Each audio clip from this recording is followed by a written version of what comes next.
¿Qué opinas del aumento del sueldo mínimo que debería darse ahora en mayo? Que déjame darte mi opinión al respecto. Ujú. Están vendiendo mucho de nuevo el aumento del sueldo mínimo, qué sé yo. Primero, el aumento del sueldo mínimo tenía que darse ahora en mayo por ley. Sí. Tenía que darse por el ajuste del IPC. Y al día de hoy nos están vendiendo la idea de que se está aumentando una vez más el sueldo mínimo y los 529.000 pesos son solo y exclusivamente el reajuste del IPC. El trabajador informado jamás será vulnerado, con fuerza y coraje. Queridos trabajadores informados, le damos la bienvenida a un nuevo capítulo del podcast Legalmente Cristina. Muy contentos por esta segunda temporada y hoy con un invitado pero especial. Estoy muy honrada también de que haya aceptado la invitación a nuestro podcast de Trabajadores Informados y viene a comentarles a ustedes sus opiniones respecto de la vida, respecto de la sociedad y por supuesto de los trabajadores informados. Le damos la bienvenida a Franco Parisi, candidato presidencial. Muchas gracias, doña Cristina, y bueno, y a los trabajadores informados, que son pilar fundamental de la economía y la sociedad chilena. Muy bienvenido a este podcast y muchas gracias por aceptar esta invitación. No, muchas gracias, muy linda su casa, en particular este cuadro está maravilloso, así que promover también al autor para ver si puede vender algo, Por supuesto. pintor informado. Así es, así es. Bueno, él trabaja con la persona que decoró esto especialmente para los podcasts de abogada Cristina Mello, que es Julito Maturana. Así que mandámosle también un cariñoso y afectuoso saludo. Sí, la gente no puede ver, pero la casa es preciosa, un departamento precioso, es delicadamente decorado y hay delicateces por todos lados, así que muchas gracias por su atención y felicitaciones a usted y a su marido por su bella casa. Arduo trabajo, pues, Franco. Sí, claro. Como se consiguen las cosas en este mundo. Con arduo trabajo, 8 años ya lleva mi estudio jurídico, me leo asociados en la vida jurídica formal como corresponde, pagando impuestos y siendo una ciudadana que colabora, digamos, con la sociedad chilena también. Y dentro de esto está esta faceta que tenemos de ayudar a los trabajadores, dándoles la información necesaria para que puedan reclamar sus derechos, democratizar el acceso al derecho laboral, que es la idea en definitiva. No, completamente de acuerdo, es lo que se necesita para tener una cancha igualada, para que viva la democracia, pero también viva la meritocracia. Así es. Franco, entonces, vamos y entremos en tierra de lleno. ¿Tú a qué edad empezaste a trabajar más o menos? Bastante joven, yo diría como a los 17 años, tuvimos una tienda en el Apumanque de ropa que se llamaba Franco Parisi, y después al segundo semestre de Ingeniería Comercial en la Chile ya era ayudante de cátedra del profesor Ulloa, de Administración 1. Así que desde muy temprana edad empezamos a trabajar ya con boleta horaria y esas cosas como ayudante de cátedra. Fue una etapa muy entretenida y con los objetivos que todo cabro joven tiene para esa edad, para o comprarse el auto, para salir con la bolola, ese estilo de cosas. Qué bien, qué bien. ¿Y para eso tenías que postular ese cargo? ¿Cómo se lleva a cabo una ayudantía en una universidad? Por las notas. Por lo general el profesor te invita, uno va y le pregunta. Y paralelamente también jugaba en la bolsa de comercio. Estoy hablando, usted no existía, estoy hablando de los 80, yo entré a la Facultad de Economía en el año 86. También tenía acciones por capitalismo popular. En esa época, a partir del año 82, comenzó el capitalismo popular y compré algunas acciones que me permitieron empezar ya a conocer el mundo financiero. Mi papá en ese entonces era gerente de finanzas de Entel Chile. Así que era todo un mundo financiero de negocio y meritocrático. Así que re contento de trabajar desde esa edad, desde la tienda, donde yo también vendí en esa tienda por más de 8 meses. Y después ya... En eso me quisiera detener. Yo siento sinceramente que todos somos vendedores de nuestro producto. Y la gente dice, producto, ¿por qué un producto? Porque la gente dice, ya, porque yo vendo esto, vendo aquello. Uno se vende uno mismo, primero que nada. Uno es su mejor producto. Completamente. Acuérdate de Mirta Legrand, una tremenda diva argentina, dice, ¿cómo te ven? Te tratan. Y por lo tanto hay que entender de que uno siempre está vendiendo, pero también está seduciendo con las ideas, con el formato. Yo siempre me preocupé desde la ayudantía y también las cátedras, tratar de vestir bien. De repente yo veo unos profesores que con una decía increíble y algunos candidatos también. Y creo que es una forma de respetar al que está enfrente a ti. Y estoy completamente de acuerdo con usted, uno se tiene que vender si esto es una lucha. Es una Así es. lucha, nadie te va a regalar nada, aunque sea muy simpático, muy bonito, pero aquí hay que vender para venderse. Así es. Oye, ¿y cuál fue tu primer trabajo ya con un jefe, con un contrato, con una remuneración, una liquidación de sueldo? Como ayudante cátedra en la Facultad de Economía de la Chile, siempre fui un poquito mateíto yo, me era muy fácil estudiar y por lo tanto me iba muy bien. Y de ahí yo surgí como ayudante de cátedra y después me contrató uno de los mejores profesores que yo tuve, don Nasir Sapaj, un tipo extraordinario como persona, intelectualmente, experto en evaluación de proyectos, y él después me contrató como ayudante permanente, es decir, ya tenía mi oficina, ya esto fue como un segundo o tercer año, una cosa así, ya no recuerdo bien. Así que ya tenía contrato, tenía oficina, tenía secretaria, doña Zoila Castro, que fue mi secretaria por más de 20 años. Así que ahí comenzó mi trayectoria eh, formal de trabajo. Y me acuerdo que a un comienzo había que ir a dejar las boletas al piso 21, había que firmar el contrato todos los años. Era todo un proceso, pero tú veías cómo iba evolucionando en tus ingresos y tus alternativas. Y después don Nasir Sapaj me invitó a hacer asesorías, muchas asesorías hicimos, desde la Polar, LAN, en ese tiempo LAN, ahora es LATAM, empresas mineras, ISAPRE, no, muchas cosas ahí se comenzó a formar este ruedo en lo económico profesional. Al momento de contratar a una persona, al día de hoy, durante estos años que tú llevas en la vida del trabajo propiamente tal, ¿qué consideras? ¿Qué para ti es importante? ¿Qué punto dices tú, esa persona yo la necesito, la quiero negociar con él una relación laboral? Todo, todo, desde la imagen, cómo piensa, cómo se expresa, a qué hora llega, cómo trata a los demás. No, en realidad lo que uno busca es una persona compleja, ¿de acuerdo? No, esto no es solamente las personas que atornillan hacia la izquierda o las que atornillan hacia la derecha. Cuando uno está en este negocio o en el económico, como cuando yo contrataba a mi ayudante, o ahora en lo político, uno busca un todo, ¿de acuerdo? Con la complejidad de las personas que uno de repente se equivoca en la contratación, pero uno tiene que analizar el todo.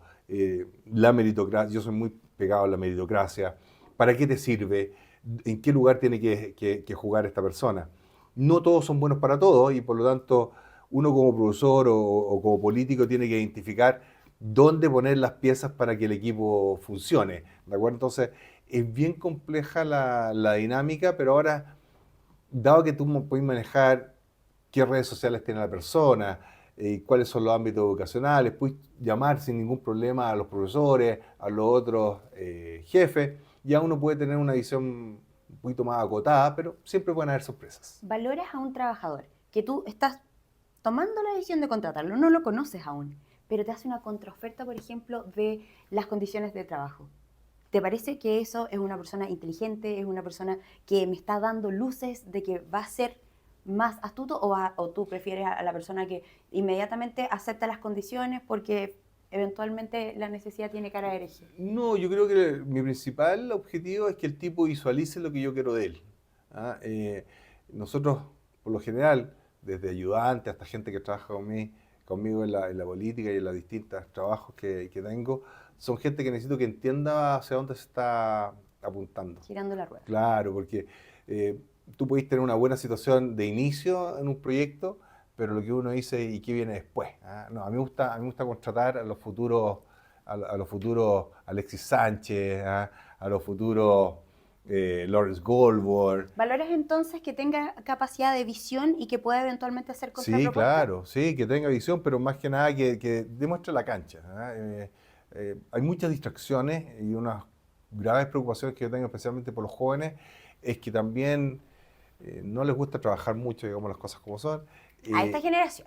A esta Voy a generación, defenderla a sí. la mía, por lo menos. Sí, no, las nuestras, usted es mucho más joven que yo, pero en las mías era trabajar o no comía ahí. Ahora es mucho llanto, ¿de acuerdo?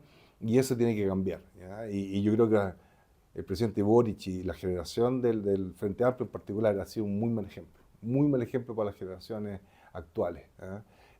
Donde primero lloran y después ejecutan. ¿Es esencial para ti si vas a tener una candidatura política como la de un presidente de la República, que conozca lo que significa un contrato de trabajo, liquidaciones, negociaciones colectivas, o quizás no tan importante como una negociación colectiva, hay muchas personas que trabajan en lugares donde nunca van a tener una negociación colectiva, pero que efectivamente sepan lo que significa pagar un impuesto, sepan lo que significa tener una remuneración, cargar con el peso de una familia. Cuéntame, ¿qué opinas tú Todo al lo respecto? anterior, pero a mí me tocó estar negociando contratos colectivos grandotes, desde el lado de los trabajadores también como al lado de los empleadores en el sector minero muchas veces y en el sector industrial también.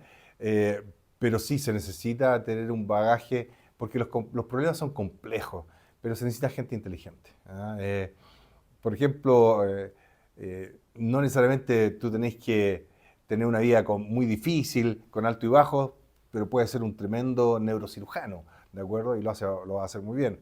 En el caso del presidente, tú necesitas una persona que tú digas, no, este tipo es inteligente y puede entender los problemas. Obviamente, un presidente se enfrenta a una dimensión de problemas extremadamente complejos. No todos los tiene que solucionar, pero sí tiene que saber qué botones apretar para llegar a la solución. Y yo creo que el presidente Boric está ausente de aquello y ha sido un muy mal ejemplo, insisto, para la actual generación sobre los 25, bajo los 45. ¿Qué opinas del aumento del sueldo mínimo que debería darse ahora en mayo?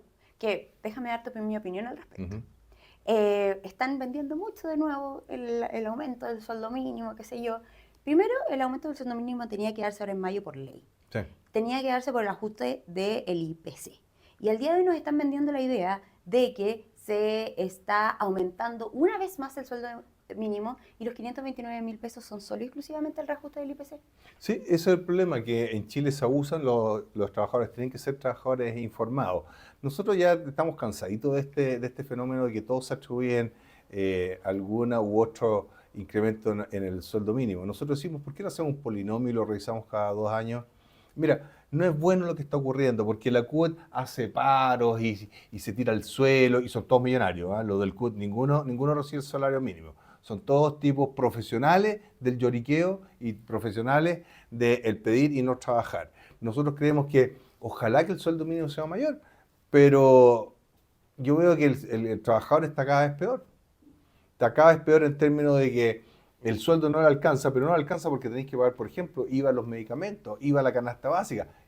Yo no conozco otro país, no he vivido en otro país que tenga esos elementos, en particular el de los medicamentos. Y por lo tanto, te miente. ¿Va? Por un lado, el gobierno te aprieta y después te dice, no, te estoy dando esta zanahoria. Y a los trabajadores están constantemente abusados. A mí me gustaría que el salario mínimo fuera completamente irrelevante. Por ejemplo, yo he vivido mucho tiempo en Estados Unidos, en particular en Alabama. El salario mínimo en Alabama son $11, pero el salario mínimo para starters en McDonald's es 15, 16, $18. Por lo tanto, es irrelevante, nadie trabaja. Lo único que trabaja por el salario mínimo son los ilegales en Estados Unidos. Y eso porque por lo general son específicos en la construcción y ganan $100 el día, que es mucho más que... y no trabajan la total de 10 horas. Por lo tanto, yo le diría a los trabajadores, mire, si usted va a apostar y va a luchar su vida por el salario mínimo, tenemos que conversar porque usted no va a salir de la pobreza con el salario mínimo. Sí, estoy bien de acuerdo con lo que tú acabas de decir. ¿Crees que existe al día de hoy una brecha innegable entre trabajadores y empleadores? Yo creo que existe una brecha innegable entre el gobierno, los trabajadores y los empleadores. El problema está que el que se está llevando toda la plata aquí es el gobierno. Son sueldos increíbles. Usted, yo sé que se saca la mugre trabajando, para la única forma de sostener un precioso departamento como este es así, no queda otra, ¿de acuerdo?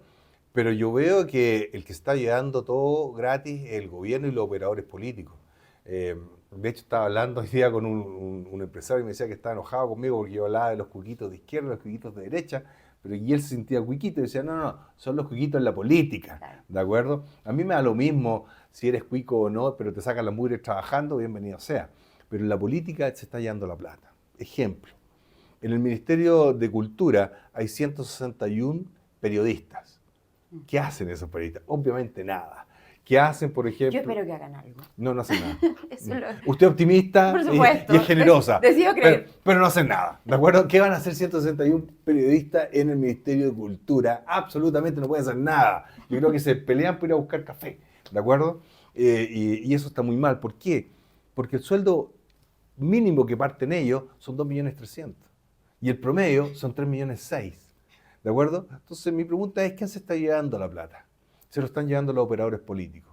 Mira, nosotros hemos hecho los cálculos y fácilmente tú puedes ahorrar el 10% del presupuesto, es decir, 8.000 millones. Y eso claramente podría ir a mejorar la PGU, a bajar IVA, a los medicamentos, a bajar IVA, a la canasta básica. Y con eso les solucionáis la vida. Un solo dato, si tú tenés 500.000 pesos de sueldo mínimo, que tenéis que restarle las cotizaciones, Exacto. o sea, no te llega... El monto es bruto, es imponible. bruto, exacto, Sí, sí. ¿ok? Pero mira, lo más probable es que tú gastes 400, 300.000 pesos en comida, ¿cierto? Sí. Bueno, son 60.000 que se van a puro IVA. O sea, no, y no estamos diciendo que compró un Rolex o compró una Sí. Ferrari. No, lo que hizo fue comer. Bueno, nosotros estamos a reponer esos 60.000 pesos, te los vamos a reponer estoy diciendo 20%, en realidad 19%, pero no quiero entrar en detalles por eso. Pero eso es lo que nosotros decimos. Hay mucha plata que le quitan a la gente y yo estoy en desacuerdo con aquello.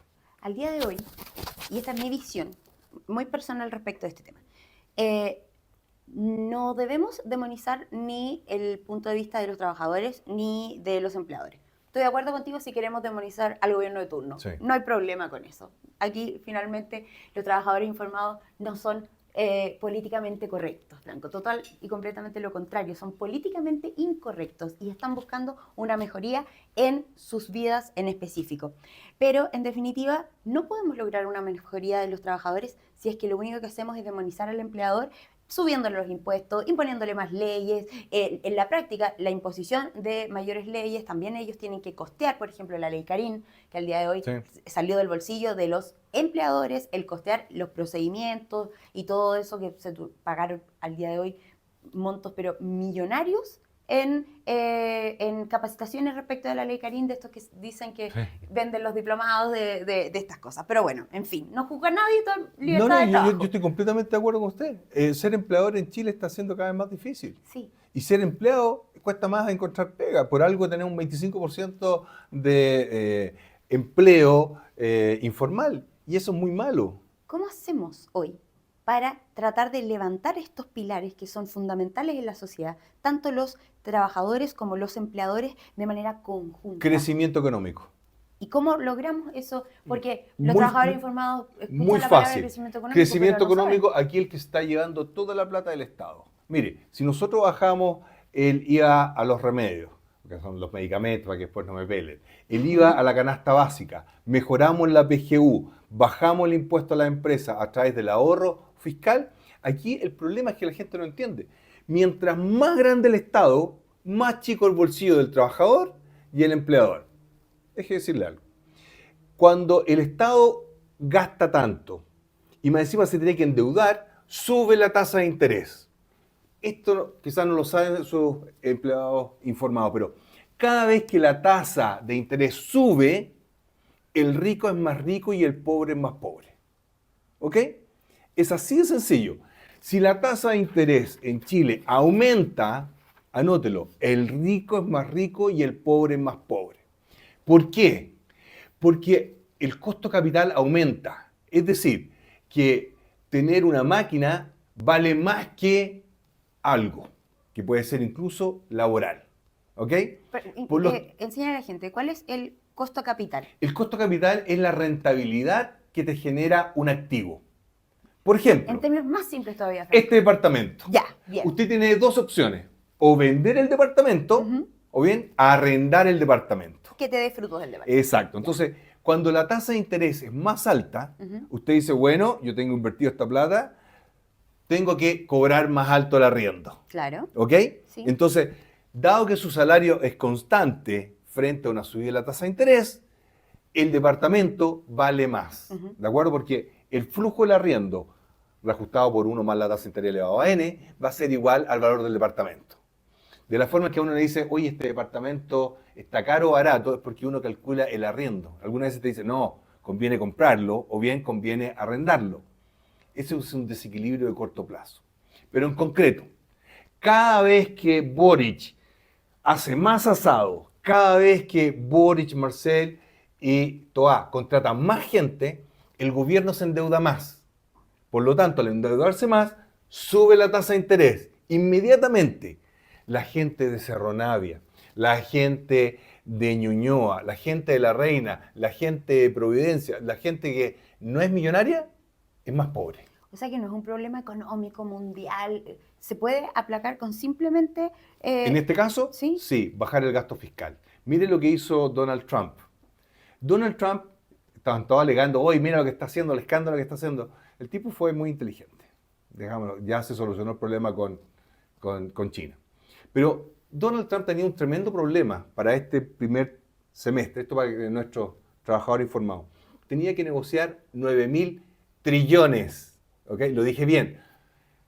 Trillones. Nosotros, la economía chilena genera al año 300.000 millones. Ujú. Es decir, estamos diciendo que tiene que generar 30 chiles de financiamiento, ¿ok?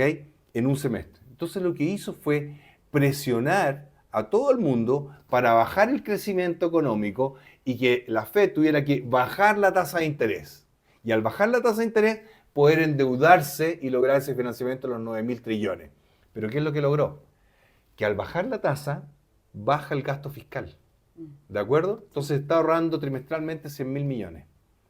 ¿Estamos? Que obviamente vas a tener para poder invertir en otras áreas. Exacto. Ahora, él lo hizo preocupado de Estados Unidos y que el resto se joda. Acá, en Chile, ¿qué tenemos que hacer? Bajar el gasto fiscal. Si es muy alto el gasto fiscal. No sabemos ni siquiera cuántos empleados fiscales tenemos. Hay un estudio que dice que tenemos 1.250.000, otros dicen que son menos. Ni siquiera esa estadística la tenemos. Tú entiendes que lo que tú estás conversando en este momento, probablemente el 98% de los chilenos no tiene acceso a que alguien le explique algo como esto. Pero claro, por eso, ¿cómo nosotros llegamos a los medios de comunicación? Yo siempre fui buen profesor, pero siempre fui mejor alumno, ¿de acuerdo? Pero para que tú estuvieras sentado en mi sala de clase de la Facultad de Economía de la Chile, tenías que estar en el 2% de la mejor PGU, o Absolutamente. PSU, como se llama. De acuerdo. Ahora, no sé cómo se llama. ¿De Tengo mis acuerdo? reparos con la Universidad de Chile, pero no vamos a entrar en ese tema. Todos tenemos reparos, pero es una muy buena universidad. Muy buena, sí. Y hay otras también. Pero nosotros dijimos, es injusto esto, porque yo soy un afortunado social, ¿de acuerdo? Por distintas razones. Entonces dijimos, bueno, vamos a la radio. Y nosotros teníamos un programa de economía en la radio y que fue un exitazo en Radio Conquistador. Pero nos quedamos chicos ahí y dijimos, bueno, vamos al TV Cable, después vamos al canal abierto, en la red. Y finalmente dije, bueno, tengo que tratar de ser presidente. Pero el punto está en que nosotros creemos en la meritocracia y la meritocracia que da el conocimiento. Entonces, para decirle a la gente, cada vez que Toá dice que quiere subir los impuestos y subir el gasto fiscal, usted va a ser más pobre. Usted va a ser más pobre. Da lo mismo que si te regala una casa. Vas a ser más pobre. ¿De acuerdo? ¿Qué opinas tú de que, en definitiva, las sociedades, existe el día de hoy una no cooperación entre las sociedades que deben convivir? Es que yo creo que existe. Yo tengo una sensación respecto de que si yo, a raíz de la meritocracia, Sí. de lo mucho que me esfuerzo, de lo buen trabajador que puedo llegar a ser, de las horas extra que estoy dispuesto a trabajar, etcétera, etcétera, para cuidar mi familia, para tener yo también, poder costear una vida digna, digamos, yo trabajo.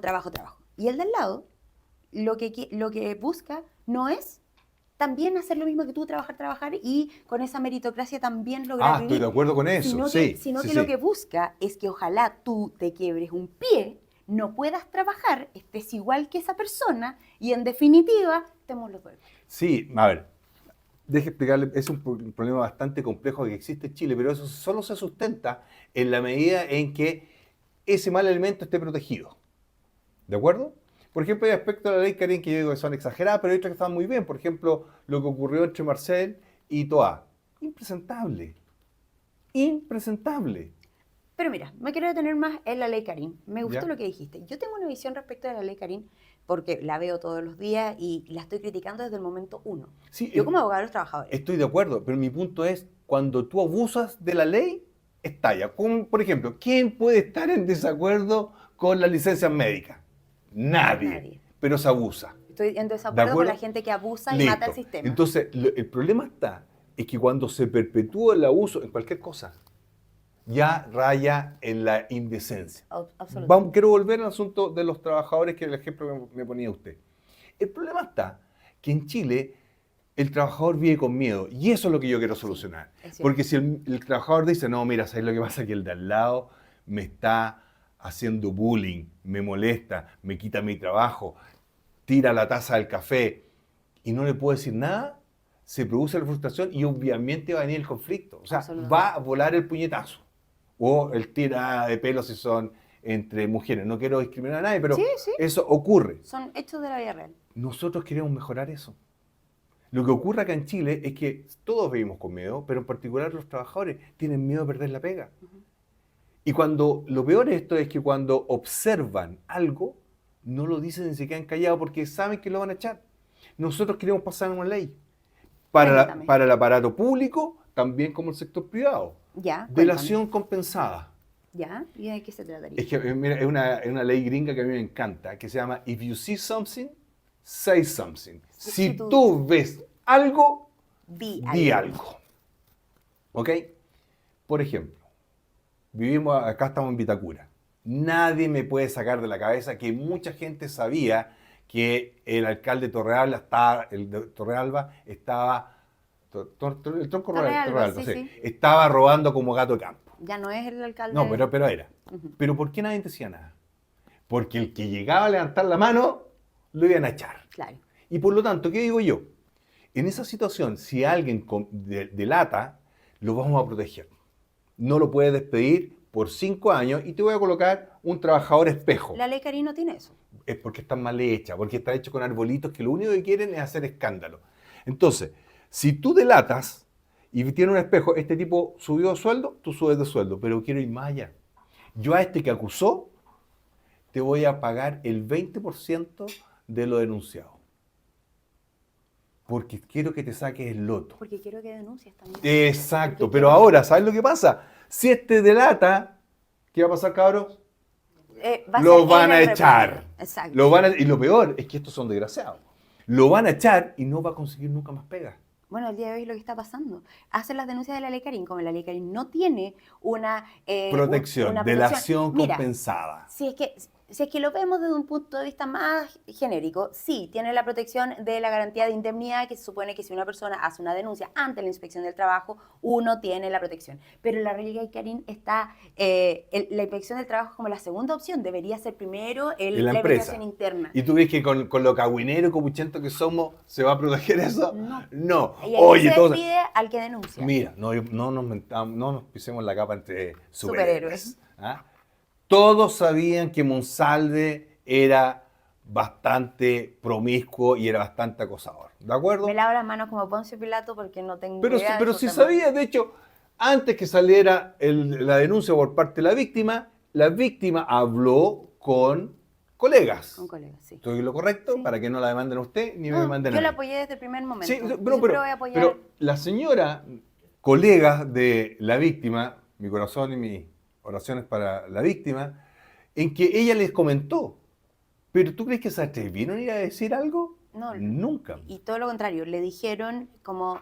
En un, Hasta la primer lesa, en claro. un primer momento es como, esto es grave, como que la tiraron a apoyar, y después fue como, está complicado porque él es el jefe y qué sé yo, y ella también obviamente tuvo su reparo, y por eso también existió un tiempo en donde entre que ella sufre el acto, digamos, hablemos en términos... ¿El presunto de violación? El presunto acto, hasta que ella denuncia. Pasa Claro. al día de hoy, según los datos, una persona puede demorarse hasta 10 años Sí. en denunciar un... Ahora, imagínate eso en aspecto laboral. Ahora, imagínate una persona que normalmente, como todo, vive con el sueldo mes a mes, que donde paga el arriendo, paga el dividendo, y todo en Chile llegan justito al mes. Y esta señora que se quiere ir del país. Yo quiero reparar eso. ¿Y cómo se hace eso? Con este fenómeno de delación compensada o whistleblower, la nomenclatura americana. Eso sí que tiene un impacto. Eso sí que es importante. Y especialmente un país donde tenemos que el ministro de Hacienda era novio sabidamente con la ministra del Interior. Imagínate, ahí se definen plata, se definen control de gestión. ¿Cuántos calles tenían que estar callados? O aguantar cosas que pasaban encerrados en la oficina un montón de rato mientras se estaba cayendo el país. Entonces, ese estilo de cosas yo creo que tiene que cambiar. Pero quiero que esa relación compensada o whistleblower también se ocupe en la empresa privada. Eso es un tremendo avance para los trabajadores. Pero no solamente para los trabajadores, sino para toda la sociedad. Nadie quiere esos abusos por parte de gente que tiene el poder transitoriamente. Hablemos también de los emprendedores. Ujú. ¿Qué piensas tú respecto de, por ejemplo, un emprendedor? Emprendedor para mí es una persona que todavía no es un pequeño empresario, un pyme que tiene todo regulado. Ya, porque todo se parte desde el Informalidad, desde sí. la informalidad. Entonces, los emprendedores, para poder crecer en su negocio y algún día eventualmente convertirse en una empresa, necesitan contratar eventualmente un trabajador, dos trabajadores. ¿Cómo piensas tú que pudiésemos, cómo vamos a ayudar a estas personas para que invitarlos a constituirse legalmente como empresa, invitarlos a que no hay forma de crecimiento si es que no es de la forma correcta? ¿Qué piensas tú de eso? Es que no hay. ¿Para qué nos vamos a mentir? De hecho, ¿cuánta gente trabaja en la oficina y después es Uber? Sí. Es mucha gente. Un saludo a todos los cabros que están trabajando en Uber y no lo hacen porque es entretenido, sino porque sus 200 lucas, sus 300 lucas, sus 400 lucas, sus 500 lucas les sirven para muchas cosas. Lo lleva bastante lejos. Nadie quiere decir, oh, ¿sabes qué más? Terminé mis 8 horas, ¿qué voy a hacer? Ah, voy a ir de Uber. No. No. O lo puede hacer una persona muy Es necesitada. muy difícil la clase media y clase media emergente en Chile vivir, en serio. Acá todo es caro. Yo me sorprendo. Mira, nada de lo que tiene que funcionar funciona. La educación pública es mala. La clase media en Chile come a media, vive a media, paga a media, se viste a media y duerme a media. Y si esa es la verdad. El salario promedio en Chile, según la cotización de AFP, son 600 lucas, póngame 700 lucas.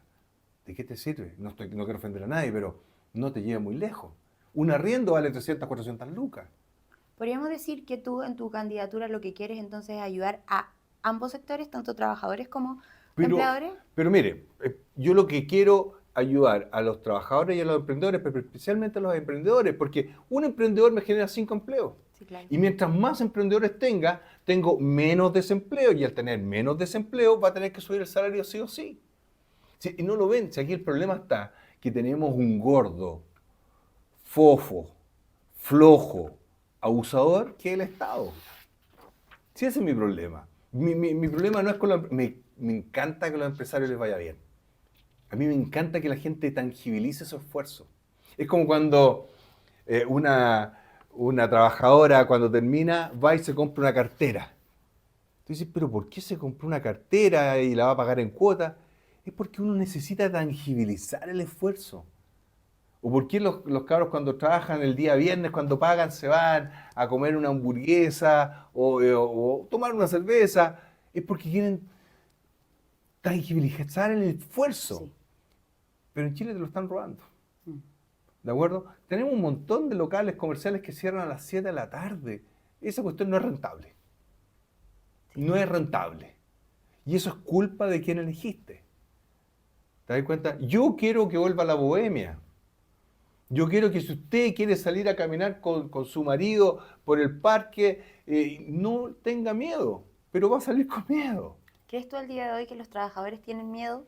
Todos tenemos miedo, los empresarios también. Mire, esto es para contarle a a los trabajadores informados que hay muchos emprendedores y empresarios que tienen mucha plata, no pueden salir con sus autos de lujo. No lavan los autos para no atraerlos, para que no le hagan portonazo. Sé de un gran empresario, tremendo empresario que anda con una Ford del año como 2002, teniendo un auto precioso. Yo quiero que la gente disfrute lo suyo. Que no andes conmigo, si querías hablar con el celular en Providencia o Santiago Centro, hazle que no te lo roben. ¿Y sabes lo que pasa? Que eso va carcomiendo la moral del trabajador. Sí, Porque yo creo al día de hoy ese es el gran problema. las morales de las personas están muy carcomidas. Pero mucho. Pero si lo dijo el gran Gary Medel. Gary Medel dijo, mira, si yo no hubiera sido futbolista sería traficante de droga. Y lo dijo él, tengo la fecha, te la puedo mandar. Pero eso es muy triste. Necesitamos un Chile con mejores oportunidades y eso no es un Exacto. cliché. No, pero es verdad. ¿Y quién se lo está llevando? Se lo están llevando los que están acomodados siempre. Por eso es importante decirle una vez más a los trabajadores, ¿es importante por quién uno vote? Sí. Sí. ¿Estamos llamando a votar a las personas? No, yo No, no estoy no, llamando a no, las no, personas no. a votar por nadie, sino que cuando usted vaya a sufragar, que es su derecho, el único derecho en Chile que es absolutamente democrático, que ahí el voto del más rico con el del más pobre valen exactamente lo mismo, un voto. Pero es importante, trabajador informado, saber por quién uno vota, ya sea tu tendencia política la que sea, de un lado para el otro, centro, está perfecto, pero tú tienes que saber por quién estás votando y qué es lo importante que te está prometiendo esa persona y para después poder exigirle si es que te lo cumplió o no te lo cumplió. Yo estoy completamente de acuerdo, salvo una salvedad. Tú puedes dar tu elección de voto, Franco. Por Que los supuesto. mineros no pueden votar si están en su campamento. Sí, Yo creo que eso no es democrático. sí. Porque ahí el voto Porque el del permiso trabajador minero que está en el yacimiento vale distinto que el resto, vale 0. O la enfermera o la ¿Pero doctora. pondrías tú un cambio Sí. en eso? De hecho, Cuéntame. lo dijimos en 2012. ¿Voto adelantado o voto digital? Claro, Todas- pero como en Estados Unidos. como en todo el mundo. ¿Sabes lo que me molesta? Que te miran en menos. Un minero es mirado en menos, excepto cuando le pagan el bono y va al lugar complementario y le cobran el 40%. ¿Qué decimos nosotros? Que a los mineros, cuando le pagan el bono de cada 4 años, yo le voy a cobrar 10%. Porque yo quiero que se compre la camioneta. Porque yo quiero que se vaya a Punta Cana con la mujer.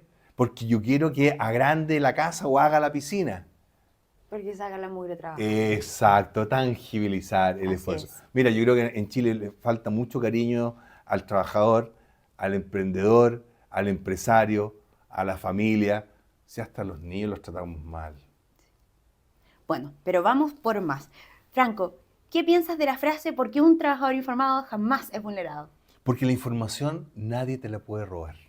El conocimiento es lo único que no te pueden robar. Te pueden robar tu celular, tu teléfono, tu casa, tu auto, pero tu conocimiento, nadie. Y eso es la información es conocimiento. Las universidades son reductos, son focus o locus de information. Eso lo dice un gran premio Nobel. Y la información es conocimiento y eso nadie te lo va a quitar. Por eso le digo a los trabajadores, infórmese bien, pelee por sus derechos, pero pelee por más oportunidades. Pero si tú vas a estar peleando por el salario mínimo, chuta, yo creo que estáis viendo el podcast equivocado. Bueno, me robaste mi última pregunta, que era ¿por qué los trabajadores informados deberíamos votar por ti? No, yo creo que tienen que votar por la meritocracia. Porque si siguen votando por la pitutocracia, por la cuicocracia o por la suertocracia, se pierden oportunidades. Estamos perdiendo talento. Por supuesto. Estamos perdiendo unos talentos increíbles. Cuando ustedes ven a personas que les va muy bien y que quizás tienen su admiración, nunca fue por suerte. Nadie llega a obtener cosas, a poder disfrutar, como dijiste tú, su trabajo. Tú usaste una palabra, Tangibilizar. tangibilizar y disfrutar tu trabajo nunca ha sido por suerte. Siempre va a haber un trabajo arduo, horas sin dormir y que hubo personas que estuvieron y están dispuestas a hacer y a seguir haciendo lo que otros no. Claro, no, y además esta cuestión, hay gente que es talentosa pero floja. ¿De acuerdo? No, aquí son dos cosas. Hay que ser talentoso, ojalá, pero hay que ser esforzado. Esta cuestión es un trabajo diario de darle para lograrlo. Esta es mi tercera campaña presidencial, lo más probable es que esta vez sí esté llegando a la moneda. Obviamente hay mucho trabajo que hacer, pero en general yo estoy viendo que en Chile tenemos que volver a la senda de la meritocracia. Yo no quiero más este asunto de meritocracia, el abuso, creo que ha sido muy grande. En Chile se está perdiendo ese concepto. El honor que se tenía al Instituto Nacional, a la Universidad de Chile, a la Católica, eso se tiene que recuperar porque es recuperar la esencia de Chile. Y recuperemos los sueños, la casa propia, el auto, viajar, el llegar a ser Recuperemos gerente. la probidad también. Sí, claro, no, pero parece que hay muchos ladrones y por lo tanto eso hay que meterlos presos. Y ojalá apóyeme con mi idea de la acción compensada para que todo esto apitutado. Oiga, un alcalde en Cerro Navia, po. Un tipo que con suerte había ido en bus a Viña del Mar, se fue con la novia, que era la administradora, a Dubái. ¡A Dubái! Y lo peor es que el Consejo Municipal aprobó eso. O sea, gente se informó de eso. Yo lo metería a la cárcel y que devuelva la plata, po. Vamos Por lo menos que devuelva la plata, ¿cierto? Vamos por esa senda, ¿Cierto? avanzando.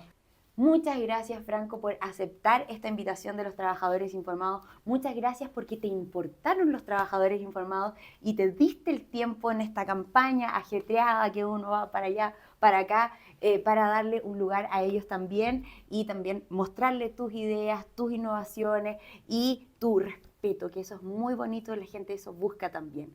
Te agradezco mucho el estar acá, el poder darnos un lugar en tu corazón, así que en nombre de los trabajadores informados y yo, te agradecemos, pero de todo corazón, esta invitación. Y le estamos dando el término a un episodio nuevo de nuestro podcast Trabajadores Informados con Legalmente Cristina. Y vamos a terminar, como siempre, con nuestro querido invitado, porque ya lo sabes, un trabajador informado Jamás es vulnerado. Chao, chao. Chao.